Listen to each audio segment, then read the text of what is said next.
गजा में इस्राएली आक्रामकता के खिलाफ पूरी दुनिया एकजुट होती चली जा रही है, लेकिन कौन कौन साथ है और कौन नहीं, जरा इस पर भी हम रोशनी डालेंगे आज के दिन दुनिया शो में। हमास के खिलाफ कार्रवाई में गजा को खाली कराने की मुहिम के खिलाफ अब इसराइल पर इंटरनेशनल प्रेशर बढ़ रहा है। 22 देश इसराइल के खिलाफ एकजुट हो गए हैं। अगर आप सोच रहे हैं कि अरब और मुस्लिम बहुल मुल्क जोश में आ गए हैं और इसराइल के खिलाफ मोर्चा खोल दिया है, इसराइल को रोकने उस पर प्रेशर बना रहे हैं, तो माफ़ कीजिएगा, आपके कयास, आपके आकलन यहाँ दुरुस्त नहीं हैं। जी हाँ, ख़ास बात तो यही है कि इस बार जो 22 मुल्क इसराइल के खिलाफ एकजुट हुए हैं, उसमें एक भी अरब या मुस्लिम अक्सरियत वाला देश नहीं है। यानी वो देश जो परंपरागत रूप से या रिवायती तौर पर गजा और फिलिस्तीन के हिमायती माने जाते थे, इस बार उनमें से एक भी इस मंच पर नहीं है।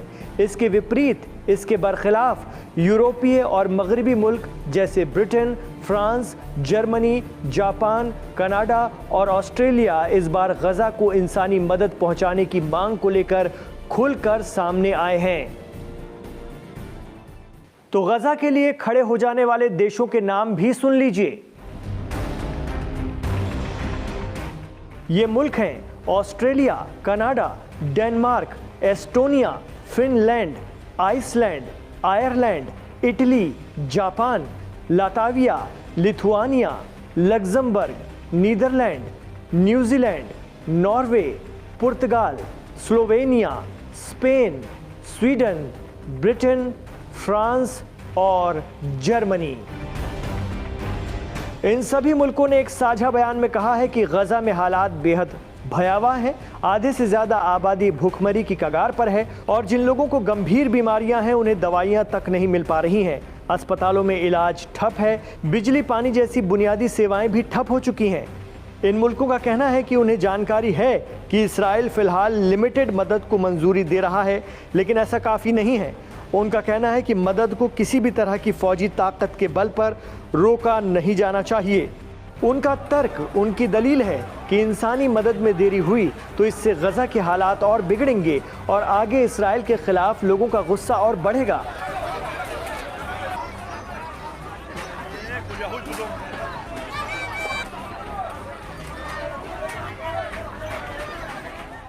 लेकिन अरब देश चुप हैं, एकदम चुप। अरब मुल्कों ने चूं तक नहीं की है। इस्राएली आक्रामकता के प्रतिरोध की बात तो दूर है। हाँ, हमास इसराइल सीज फायर हुआ था तो अरब देश एक्टिव हो गए थे और बहुत ज़्यादा एक्टिव हुए थे, लेकिन अब फिर चुप्पी। जानकार मानते हैं कि अमीर अरब और मुस्लिम मुल्क इस पर कुछ बोलेंगे भी नहीं, क्योंकि वो तो इसराइल के साथ समझौतों से बंधे हैं या बंधने जा रहे हैं। हाल ही में अमेरिकी प्रेसिडेंट ट्रंप के मिडिल ईस्ट दौरे के दौरान उम्मीद जागी थी कि सऊदी, कतर और यूएई गजा को लेकर कोई मजबूत हल निकालने और इसराइल की आक्रामकता रुकवाने अमेरिका से बात करेंगे, लेकिन सभी देश यूएस के साथ बड़े करार करते रहे और इस दिशा में कोई ठोस बात निकलकर सामने नहीं आई। अलबत्ता प्रेसिडेंट ट्रंप ने सऊदी में ये ज़रूर कहा कि सऊदी भी इसराइल के साथ अब्राहम समझौते में बंध जाए।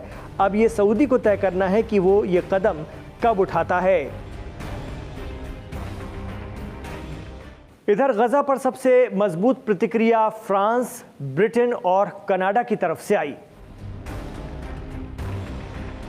इन तीनों देशों ने इसराइल को साफ लफ्जों में चेताया है कि अगर गजा में मानवीय सहायता को रोका गया तो वो इसराइल के खिलाफ अंतर्राष्ट्रीय पाबंदियां लगाने पर विचार करेंगे।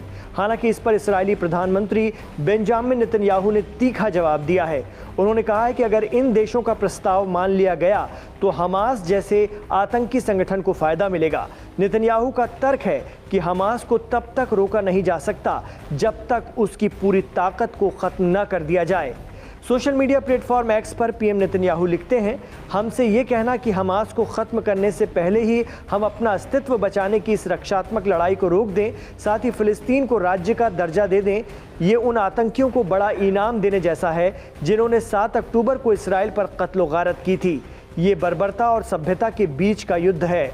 इसराइल न्यायपूर्ण तरीकों से अपनी रक्षा करता रहेगा जब तक कि पूरी जीत नहीं मिल जाती।